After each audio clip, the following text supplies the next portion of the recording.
मेरा नाम शंकर सिंह है। कि स्कूल में ना समझ दी ना और रटी हुई चीज तो जिंदगी में आप जब कभी भी भूल जाओगे। जो वीडियो है विकास अधिकारी है या जो सामने आता है सरकारी कर्मचारी, वही सरकार है ना। आप अपने काम में किस्से, कहानियों, नाटक, कठपुतलियों और गीतों का प्रयोग करते हैं। ये माध्यम सामाजिक बदलाव में किस तरह की भूमिका निभाते हैं? तो मुझे एक जगह मौका मिला पपेट का, जो लिटरेसी हाउस लखनऊ में मैंने देखा था, तो मैं पीछे लग गया। यार ये पपेट तो मुझे सीखना है और कैसे चलाते थे कुछ आप बताओ। तो मैंने उनके पीछे, जब भी मौका मिलता मैंने एक कोई वर्कशॉप थी एनजीओ में आने के बाद, अच्छा, उस वर्कशॉप में मैं गया था। लेकिन उसी कैंपस में पपेट का एक विभाग चलता था, केवल यही काम करता था। मैं उसमें बहुत जिज्ञासा दिखाई और मैंने कहा यार ये पपेट मुझे चाहिए ही चाहिए। तो मैंने वहां से वो पपेट सीखा और उस पपेट को आत्मसात किया और फिर प्रकट किया। तो मैं पपेट के माध्यम से फिर मुझे मौका मिला दिल्ली में त्रिपुरारी शर्मा है, जो अभी नहीं रही है, जो थिएटर की बहुत बड़ी हस्ती है। वो पढ़ाती थी और director national school of drama में थी। तो उनसे मौका अरुणा ने दिलवाया।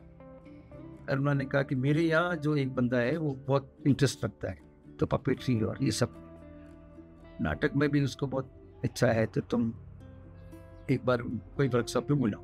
तो मैं उस वर्कशॉप पर, तो उसके बाद मुझे लगा कि ये माध्यम बहुत तगड़े, तो नाटक हो, गाने हो, कहानी हो और पपेट्री हो, तो इस ये माध्यम को मैंने उस एनजीओ में रहते रहते पूरा आत्मसात किया।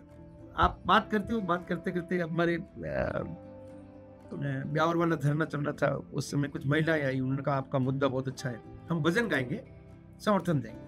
अब वो भजन ही गाती है, एक प्रोफेशनल टीम है, तो उन्होंने भजन गाया और वो दिमाग में घूमता रहा, यार ये भजन बहुत लाइन बहुत पकड़ती है। तो उनका भजन था, कानूड़ो मक्खन खा गयो रे कोई तो बोले बोलो, कि कन्हैया मक्खन खा के कोई बोले ही नहीं। तो उसके बाद वो लाइन घूमते घूमते गीत बना, चोरी वाड़ो घणो हो गयो रे कोई तो मुंडे बोलो, अरे कोई तो मुंडे बोलो रे कोई तो मुंडो खोलो, चोरी वाड़ो घणो हो गयो रे कोई तिंडी।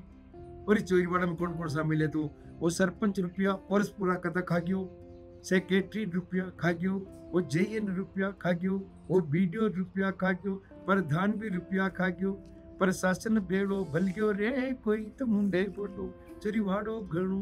तो इस चोरीवाड़ा के गीत ने इतनी लंबी पूरी सबका नंबर लिया, आंगनवाड़ी से लेके ऊपर तक, राजनेताओं तक, डॉक्टरों को, मास्टरों को, कोर्ट को, थाने को, सबका ये गीत। और ये गीत लोगों को ऐसा पकड़ता है, लोगों को, सुनने वालों को बहुत पकड़ता है, उनको बहुत दर्द तकलीफ देता है। उनको लगता है यार ये हमारी खुले आम बेइज्जती करते हैं। कई बार हम चौराहे पे झोली फैलाते हैं, नाटक दिया उसके बाद झोली फैलेगा, आपको जो भी इसको डालना है। तो ये जब गीत गा के और हम वो कर रहे थे, तो एक झोली फैले, मुझे मालूम नहीं वो कौन है, तो मैंने कहा आप जो भी इच्छा है लो, 5-10 रुपए देना चाहो। तो बड़ा नाराज हुआ, उसने कहा कि मैं मेरी पत्नी को भी नहीं बताता हूँ मेरी तनख्वाह क्या है, और तुम चौराहे पे मेरी तनख्वाह सुना रहे हो। तो वो टीचर था, तो उसने कहा मैं मेरी पत्नी को बताता नहीं हूँ मेरे को कितना मिलता है, और तुम चौराहे पे बता, मैं तो क्यों दूंगा पैसे। तो वो जो नाटक का एक जो संदर्भ है वो बहुत यादगार है, उसमें मजेदार ह्यूमर भी है। जैसे अडवाणी जब रथ यात्रा लेके निकले थे, तो भय भूख भ्रष्टाचार से मुक्ति दिलाएंगे, और रथ यात्रा लेके पूरे राजस्थान में घूमे। हमें समझ में नहीं आ रहा था, हम धरने पे बैठे थे जयपुर में, हम सामना कैसे करें। ये जाएं, जब पहले जाएं हम और जाके बताएं कि ये जो बोल रहे हैं बकवास है, हम राइट टू इन्फॉर्मेशन मांग रहे हैं, ये भय भूख भ्रष्टाचार की बात कर रहे हैं और सरकार ही नहीं की है और ये कुछ कर नहीं रहे। हमने सोचा पहले वहाँ पुलिस रहेगी, हमें रोक जाने नहीं देगी, वो चला जाए उसके बाद करें। तो मैंने कहा उसके बाद वो भक्त पता नहीं सुनेंगे कि सुनेंगे, तो मैंने कहा यही कुछ करते हैं। तो उस जयपुर को ही हमने बेस बनाया, उस धरने पे ही हमने अनाउंस किया कि हमने सोचा क्या करना। तो एक रथ बनाया ठेले के, सब्जी मंडी से ठेला लेके आए, ठेले का सुंदर सा रथ बनाया, उसके ऊपर आगे कपड़े के बड़े बड़े घोड़े लगाए और ऊपर लिखा घोटाला रथ यात्रा, और एक छतरा अम्ब्रेला की चारों तरफ तख्तियां लगाई कि क्या क्या घोटाले उसमें हुए, और एक कुर्सी लगाई उसके ऊपर नेता को बिठाने का, ये पूरा प्रोग्राम बनाया। रथ को भगवा कलर से सजाया। वो अपने टेंट के पीछे किया, तो पुलिस को पता नहीं पीछे कुछ कर रहे हैं। और मैं माइक से ऐसे अनाउंस किया हमने कि कल शाम को 5 बजे यहाँ एक रथ यात्रा निकलेगी और हमारे रथ के जो नेता है, लीडर है, उसका नाम राजवाणी है, और राजवाणी जी दिल्ली से आएंगे, रथ पे सवार होंगे, रथ यात्रा निकलेगी। उस पुलिस वाले ने कंट्रोल रूम में फोन किया, सर कल इनका कोई बड़ा नेता आ रहा है दिल्ली से और रथ यात्रा निकालेगा। रथ यात्रा के नाम से बड़ा इनका वो हो जाता है। और तो उन्होंने कहा इनका रूट पूछो और उनको क्या मदद चाहिए पूछो। तो पुलिस वाला मेरे पास आया कि ये आपका रथ यात्रा में रूट क्या रहेगा। तो उन्होंने रूट बता दिया, आपको क्या चाहिए पुलिस की मदद। मैंने कहा देखो राष्ट्रीय स्तर के नेता है तो एक तो पुलिस का बंदोबस्त अच्छा होना चाहिए, क्योंकि कुछ भी हो सकता है। कमांडो वगैरह आप दे सके तो बहुत अच्छा रहेगा, और थोड़ी सुरक्षा ज़्यादा करनी पड़ेगी, क्योंकि राष्ट्रीय स्तर के नेता हमें नहीं मालूम कि किसी वो कहाँ रुक रहे हैं। वो फ्लाइट से आएंगे एयरपोर्ट से, थोड़ी देर के लिए शायद हो सकता है सर्किट हाउस से आए, कासाकोटी में जाएंगे, इसके बाद आए। तो उन्होंने सब पता किया कि आपके पास कोई है क्या, सर्किट हाउस में कोई बुकिंग है क्या। तो सर्किट हाउस में कोई बुकिंग नहीं, तो क्या जरूरत है बुकिंग की यार, VIP है वो, हो सकता है चले जाए तो चले गए, जाना जरूरी नहीं है, एयरपोर्ट से सीधा ही आ सकते हैं। उन्होंने कहा साहब अरे छोड़ो इनकी जो व्यवस्था दे दो। अगले दिन हम रथ को निकाले इधर से ठेले को, और ठेले के ऊपर मैं नेता के रूप में, और नेता ऐसा बना जिसमें सारी पार्टियां शामिल हो। टोपी कांग्रेस की, तो गमछा केसरिया रंग का ऐसे लगा के, और नेता मंच के ऊपर कुर्सी पे बैठा हुआ और यहाँ से निकल रहा है, और घोटाले की छतरी और घोटाला रथ यात्रा, आगे लिखा हुआ राजवाणी, और वो निकल रहा रथ और वहां से गाना गा रहे, अरे घोटाला राज की जय जय बोलो, जय जय बोलो, जय जय बोलो, भ्रष्टाचार करो हरि हरि बोलो, घोटाला राज की जय जय बोलो, अरे हवाला का हलवा चाट चाट खाया। तो जो इस तरह से हुए उन घोटालों को हम गाने में बोलते हैं। लोग सुनते हैं ना तो उनको ऐसे ही लगता है अभी भी कोई जय जय बोलने वाला कुछ मामला, तो ऐसे भी कर लेते हैं। और वो लाल गाड़ी पत्ती से गाड़ियां निकल रही है, मैं ऊपर बैठा हूं तो मैं वहां से ऐसे करता, तो वो अंदर से बिना सोचे समझे कि हम किसको क्या कर रहे हैं, हम ऐसे करते तो वो ऐसे कर देते अंदर से। बाद में उनको समझ में आ जाता है कोई घोटाला रथ है। पुलिस वाला वहां ऐसे भी कर देते, और बड़ा पुलिस का बंदोबस्त। वो सरकार को उन्होंने कंट्रोल रूम से भेज दिया। उस SP ने पूछा होगा उनका क्या चल रहा है, ठीक चल रहा साहब। उसने ये नहीं कहा कि नाटक कर रहे हैं, नहीं तो वो SP और उनको कहता है तुम इनके नाटक में क्यों आ गए। मतलब दोनों तरफ पुलिस चल रही है, हर चौराहे पे हमारी सभा हो रही है। उसके बाद हमें समझ में आ गया कि यार इस घोटाला रथ को रोकेंगे नहीं जब तक हमें कानून पास नहीं आता। एक तरफ सोशल सेक्टर में काम करने की चाह लिए शहर से आने वाले लोग होते हैं, और दूसरी तरफ जमीनी मुद्दों की जड़ों को समझने वाले स्थानीय लोग। ये लोग मिलकर कैसे काम कर सकते हैं? बाहर वाले साथी आएंगे, उनका अपना एक एनर्जी है, उनका अपना एक वो है, और वो बहुत देंगे क्योंकि वो तकनीक के बहुत उस्ताद हैं। और उस वजह से कुछ सही चीज़ें, मैं आपके जैसे एक उदाहरण बताता हूँ। हमारी विनीत है, उसने कहा कि ये हम देख सकते हैं जन सूचना पोर्टल, इस पे गांव में कैसे दिखाएं। एक प्रोजेक्टर लेगी, एक प्रोजेक्टर लेकर एक दीवार के ऊपर उन्होंने सफेद दीवार पे अपना छोटा सा प्रोजेक्टर लगा के उन्होंने निकाला जन सूचना पोर्टल। फिर किसी बच्चे को कहा, बच्चों ने सोचा कोई फिल्म दिखा, तो पहले तो छोटा सा फिल्म दिखाए, एक 5-7-10 मिनट का RTI का कुछ दिखा दिया। बच्चों ने खूब ऐसे देखा, मजे लिए।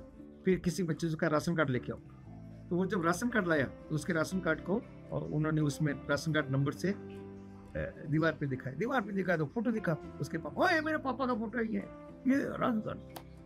तो फिर उसने कहा देखो मैं बताता हूँ कि कब कब गेहूँ ले गए तुम। तो उसने जैसे ऐसे खोला तो उन्होंने कहा 80 किलो ले गए पिछले महीने। वो दौड़ा घर अपने बाप को बुला कर लाया, वो 80 किलो बोल रहे हैं गेहूँ कि तुम लेके गए। वो उसमें बोल रहा है, वो फिल्म बताई उसमें, तो 80 किलो नहीं 40 किलो मिला, वो बोल रहे हैं। वो पापा है, उसने कहा दिखाना दिखाना, तो ये देखो 80 किलो ले। 80 किलो नहीं है साहब, 40 किलो ले। तो यहाँ पे 80 किलो है। अरे मैं बोल रहा हूँ 40 किलो मिला, कभी भी 80 किलो नहीं मिला, हर बार 40 मिला, लेकिन एक महीना छोड़ के 1 महीना मिला। तो मैंने कहा ऐसे कैसे, उसने कहा कि 1 महीने का अभी आया नहीं, आएगा जब दे देंगे। तो पूरे साल ऐसे ही चला, हर बार 40 ही दिया है, लेकिन 1 महीना छोड़ के दिया।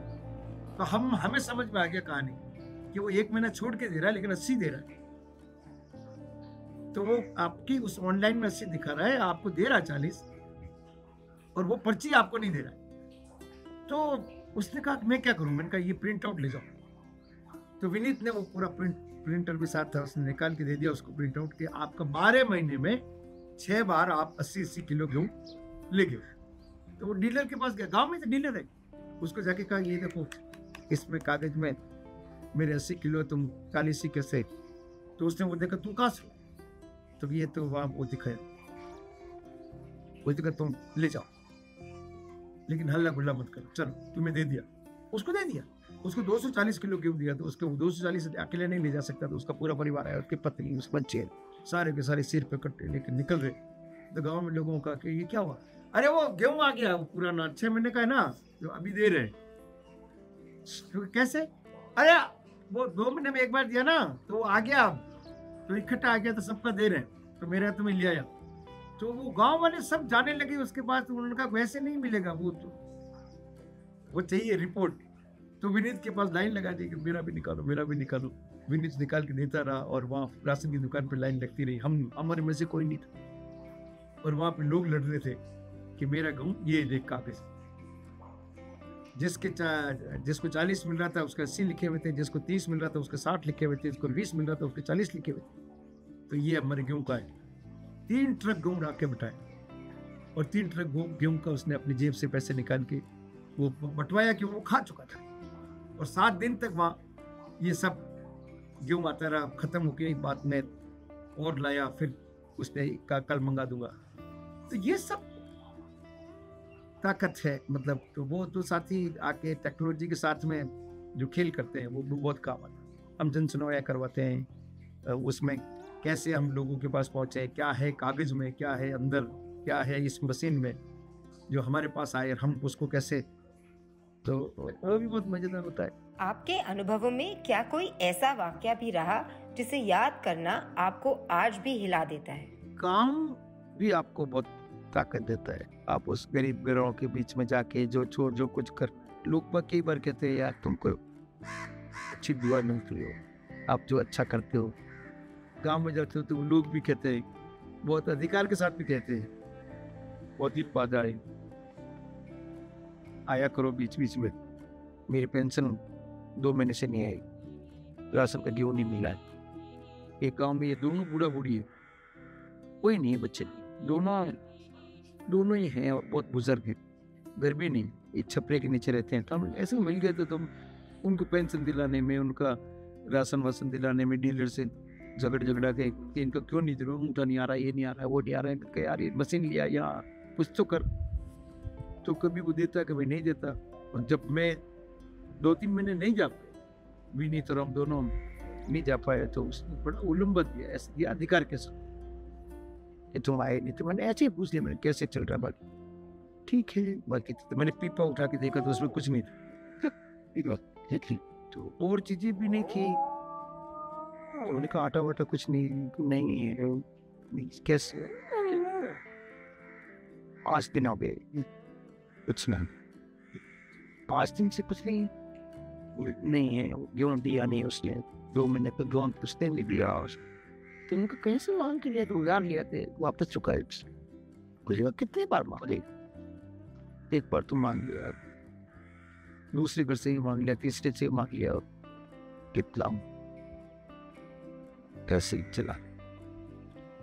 तो आज दिन से नहीं खाए तो नहीं, भागा तुरंत डीलर के पास, तो उसको कहा यार ये गेहूं नहीं दिया, डांटा भी। तो विनीत गया उसके गेहूं लाने के लिए, और मैं उसके पास बुढ़िया के पास बैठा था। तो उसने मुझे ऐसे ही कहा कि तुम्हारा मोबाइल नंबर नहीं है, कहीं दीवार पे लिखो, मेरे पास तो फोन नहीं है, लेकिन कोई आएंगे तो उनको क्या होगा, मेरे से बात करवाओ। थोड़ा मैं कभी आया, उस दिन मुझे लग रहा था कि बहुत दुखी है, और अगले दिन मेरे पास फोन आता है कि वो बुढ़िया तो खत्म हो गई। गेहूं ले आए थे हम, वो गेहूं काम भी नहीं आए, सब खत्म हो गए। खत्म होने की मेरे पास जो फोन आया तो उसके पति का है, तो जब आप आ जाओ सॉरी नहीं रही है दाह संस्कार में समय। तो मैंने कहा यार जल्दी मत करना, मैं पहुंच रहा हूँ। तो हम पहुंचे और वहां पे बड़ी बातें हो रही थी आध्यात्मिक बातें शमशान में। तो एकदम अंतर्ज्ञान की बातें कर रहा था। तो मैंने वहां खड़ा होकर मैंने भी कहा, मैंने इस परिवार से मिला हूँ और ये डेथ भूख से हुई, ये हंगर डेथ है। तो कैसे, मतलब मैं जाके आया, उसके पास 5 दिन से इस घर में कुछ खाना नहीं था कि वो गेहूं का कट्टा। मैंने कहा वो कल मैं राशन की दुकान से दिलवा के गया था, वो तो काम भी नहीं आया इसका। 1 मिनट वो मैंने निखिल को फोन किया, ऐसे यार मुझे बहुत तकलीफ हुई, आप बहुत दुखी हूँ। उसने कहा कुछ लिख के भेजो, लिख के भेजा, उसने छाप दिया, उसने मीडिया को दिया, मीडिया की छपी हुई तो चीफ सेक्रेटरी को निखिल ने लिख दिया, बता दिया कि ऐसा एक हुआ है। अगले दिन पूरी सरकार उसको हंगर डेथ नहीं है ये साबित करने के लिए लग गई। तो उसका राशन कार्ड जो है उसको भर दिया, हमारे पास तो उसकी फोटोकॉपी थी, राशन कार्ड भर दिया, घर में ने इसको सब कुछ मिल रहा है। पेंशन वाला उसकी डेथ के बाद 8 महीने की पेंशन लेके आ गया पोस्ट ऑफिस से कि इसकी पेंशन आ गई, लेकिन इसकी डेथ हो गई। तुम 8 महीने तक किसके इंतजार कर रहे थे? सारे कागज कम। और उसको ऐसे तो वो मतलब DYSP, थानेदार, तहसीलदार, SDO, वो CO, एडिशनल कलेक्टर, सारे के सारे उस गांव में काफिला उस बूढ़े आदमी के घर। हम उस दिन थे नहीं वहाँ, लेकिन ये पूरा लगे हुए थे कि हंगर डेथ नहीं थी, बीमार थी, ये था वो था। मीडिया के सामने जब हमने ये कह दिया तब मीडिया भी बिल्कुल ऐसे कैमरा लगा के ऐसे खड़े हो गए थे ना, बताइए आपकी मौत। तो वो उस बूढ़े आदमी के ऊपर इतना दबाव डाल देते कि तुम कह दो कि बीमार थी, भूख से नहीं उठ रहे। तो वो हमें समझ में आ रहा था, उनका यार सरकार का ढांचा जो है, कोई पार्टी की बात नहीं है, चाहे कांग्रेस हो, चाहे बीजेपी हो, चाहे सपा हो या बसपा हो या जो भी हो, उनको इसकी चिंता नहीं, वो तो केवल उनको इस्तेमाल करके। ये जो दुखी पीड़ित किस्से कहानी है, ये जिंदगी में भूल नहीं सकते और उनके साथ आप पीछा छुड़ा नहीं सकते, वो आपके मन को भी बदलते। आप सामाजिक बदलाव के लिए अपने जोश को कैसे बरकरार रखते हैं?